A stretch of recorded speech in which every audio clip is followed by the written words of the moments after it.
E aí, pessoal, esse aqui é o terceiro vídeo da campanha de lançamento do Ainda que a Terra se Abra. Hoje a gente vai falar um pouquinho sobre por que eu continuei no regional, sobre a arquitetura desse romance e vamos trocar mais umas ideias aí aleatórias que forem surgindo na conversa. Mas antes eu queria, né, essa semana a Taverna já lançou a capa, então eu vou vir um pouquinho pro lado e vou mostrar pra vocês aqui a capa do Ainda que a Terra se Abra, meu livro novo, que vai ser lançado agora em abril pela editora Taverna.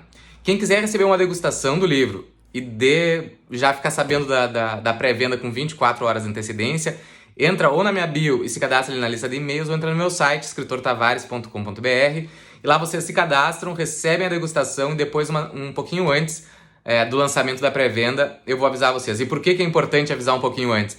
Porque quem comprar na pré-venda vai ganhar aquela Eco Bag Made in Fronteira que eu já mostrei pra vocês, mas o número é muito limitado, são apenas 50 Eco Bags, então só as 50 primeiras pessoas que comprarem o livro na pré-venda é que vão ganhar esse presente. As demais, a partir do número 50, vão ganhar ainda um descontinho bacana que eu tô conversando com meus editores para manter para vocês. Fiquem com a gente.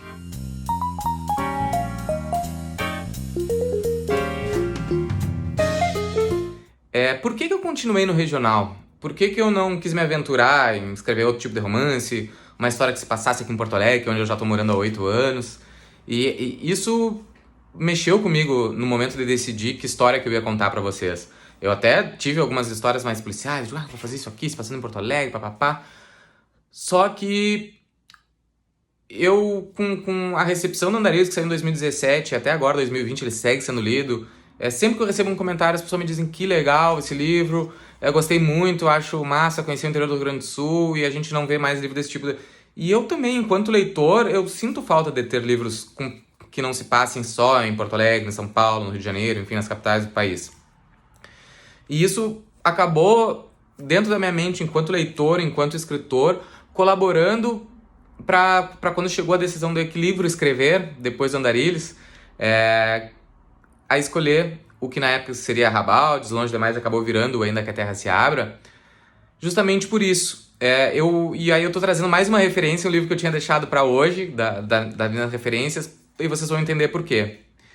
Quando eu li esse Morreste-me, um livro de José Luiz Peixoto, ele me impactou de várias maneiras. Ele é um livro muito pesado, é um livro sobre um luto, sobre a morte de um pai, assim como o meu, ele me influenciou nisso também, mas não é o mais importante.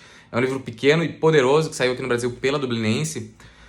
Mas o Peixoto, ele me inspirou também na questão de projeto literário. E foi por isso que eu segui no regional.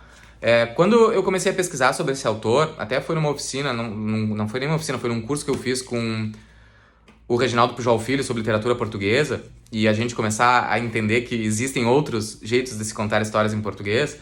Quando esse autor caiu na minha mão, eu fui pesquisar sobre ele e fiquei descobrindo que lá em Portugal ele resolveu, no meio de todo mundo que escrevia histórias que se passavam lá em Lisboa, em Porto, nas grandes capitais ou na praia, ele resolveu voltar a só Galveias, Natal, um povoado no interior de Portugal.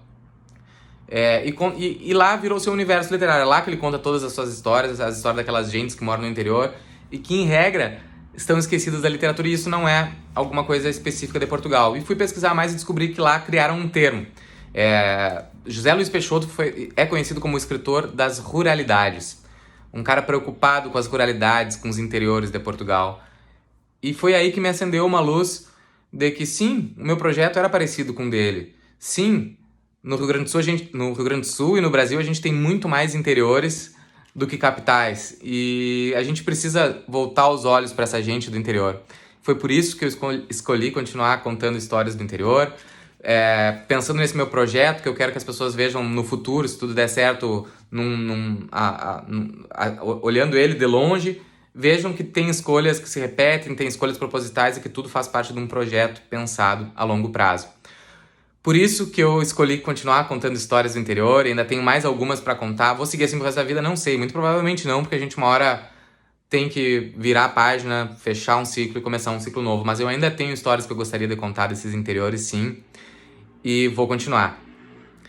E o Andarilhos, né, é um livro que, apesar de bem sucedido, assim, ele tá indo pra terceira edição já. No começo eu notava que no Rio Grande do Sul um pouco de preconceito literário por me chamar literatura regional. Então eu inventei aquele termo lá, literatura regional contemporânea, que eu usei durante a divulgação do Andarilhos. Hoje eu já até não pretendo usar muito, mas depois eu vou falar sobre isso. E eu notava muito preconceito, assim, tipo, as pessoas, literatura regional é um negócio dos anos 30, ninguém mais tem que falar sobre literatura regional.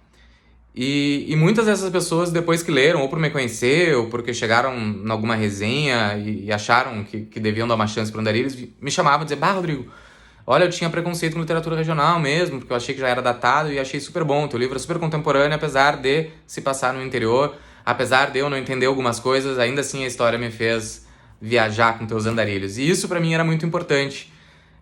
E eu quis sim manter essa história regional, até mesmo com uma provocação para as pessoas deixarem de ter preconceitos e dar uma chance aos autores contarem as suas histórias. Tem muita gente que quer que eu escreva a história que elas gostariam de contar, e eu acho super chato, eu não posso querer que um autor escreva a história que eu quero ler, então eu escrevo essa história. Então, por isso que eu resolvi continuar nesse selo regional, vamos assim dizer. E outra coisa interessante que alguma pessoa me comentou aqui, né, que o meu Rio Grande do Sul é um Rio Grande do Sul quente. Tanto o do Andarilhos, quanto o Rio Grande do Sul, o interior, que eu trato aqui no Ainda que a Terra se Abre, porque isso também tem um objetivo. Eu acho super bonita essa estética do frio que a gente fala aqui no Rio Grande do Sul, e o Vitor Ramil já falou tão bem dela, mas eu acho que a estética do frio nos afasta do resto do Brasil. A gente ser retratado sempre como seres com frio, com geada, com minuano, com neve, encasacados, emponchados, com um gorro de lã na cabeça, isso nos afasta do Brasil. Isso me deixa longe. E num momento que eu gostaria de que a minha literatura fosse apenas literatura, não literatura regional, não literatura gaúcha, não literatura de homem, não literatura de branco, eu queria que fosse literatura. Até o Daniel Galera uma vez falou isso sobre literaturas topificadas de gêneros, assim, e ele disse, eu não acredito muito que exista isso, pra mim só existe literatura. E aí vai do comércio, das livrarias e das editoras ficarem botando uma etiqueta na gente para fazer umas prateleiras bonitas e vender, mas que ele gostaria de ser um escritor de literatura. E é assim que eu tenho pensado, apesar de comercialmente entender que é importante, e quando vou me tratar como regionalista eu gostaria de ser literatura regional contemporânea, mas eu preferia estar numa página de literatura brasileira contemporânea, ou apenas literatura. Mas enfim, isso é um outro debate bem longo para outro vídeo, até com pessoas mais entendidas e estudadas que eu para conversar sobre essas marcações. E pessoal, outra coisa que eu queria dividir com vocês foi a questão da estrutura do livro. Algumas pessoas me perguntaram no direct, e realmente o livro ele foi feito assim, muito pensamento, muita anotação. Depois eu fiz um curso que eu aprendi como a gente faz tópicos com os pontos principais da história. E durante o ano de 2018 eu participei da oficina presencial aqui na PUC de Porto Alegre, do Assis Brasil. Foi uma experiência maravilhosa, foi uma experiência enriquecedora. Até recomendo para quem puder, quem quiser escrever e tiver a chance de passar uma temporada em Porto Alegre, fazer essa oficina com o Assis Brasil. Então, como eu já tinha meu livro todo organizado, alguns exercícios do Assis, eu achei que eu podia escrever algumas cenas do livro. Então, umas 3 ou 4 cenas do livro, elas foram escritas durante a oficina. Depois que acabou a oficina, eu terminei de escrever. E passei 2019 inteiro revisando o livro, até acabei no começo de 2020, porque quando eu cheguei ao fim da primeira versão, a gente não ficou satisfeito com o final, então eu tive que reescrever o final. Mas eu já tinha ideias para esse outro final, e então foi fácil. Por que eu tinha ideias? Porque eu topifiquei todo o livro e depois, no momento da escrita, eu achei que não estava funcionando. Mas na oficina, o Assis Brasil, ele dizia assim, não caiam num canto da sereia. Porque a gente tem tendência de, quando tá escrevendo um livro, começarem a surgir outras ideias e tu desfocar daquilo que tu tinha pensado no começo. Só que há uma chance muito grande disso aí acontecer um efeito borboleta e a gente perder o livro. Então eu escrevi do jeito que tava e depois eu corrigi. Pessoal, já o vídeo se estendeu, eu queria fazer um vídeo de 5 minutos, já tô quase chegando nos 10 e aí vai bater o tempo que eu posso postar aqui. Muito obrigado pela presença de vocês, espero que tenham ficado até o final. Comentem aí se estão gostando, façam suas perguntas que...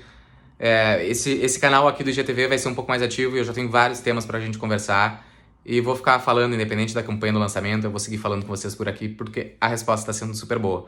Obrigadão, pessoal, e até a próxima. Tchau!